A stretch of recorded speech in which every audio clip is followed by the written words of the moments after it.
then again you do it for time, okay? As far as hip mobility goes, the hip, it needs to be two things for runners, right? For runners, the hip needs to be very stable in stance state and mobile enough when you're going to your swing phase. That means your initial swing when you're coming up and your terminal swing when you're coming back. So the hip really has two assessments with it. And then we have to look at both to make sure that you have the strength and the mobility. So with the hip, the first thing we're going to assess is the mobility part of it during the terminal swing. So what you would do at home is get in a doorway, but this is going to be our doorway for right now. So you get this dowel rod again, and you're going to get in a half kneeling position, right? Kind of like this. And then what you see is if we get a longer stick,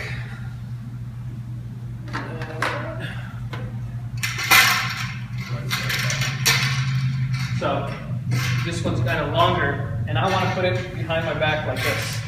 Right? So here's where I would be up against the door frame at home. Right? And what I want to try to do is I need to get this part of my lower back, the hollow of my back, flat against it, while the doorway stays in contact with my hips, with my back, and my upper back. Right? And what you'll notice is a lot of that comes from the core. And as soon as you kick that on and try to flatten that out, you'll feel a big stretch in this area.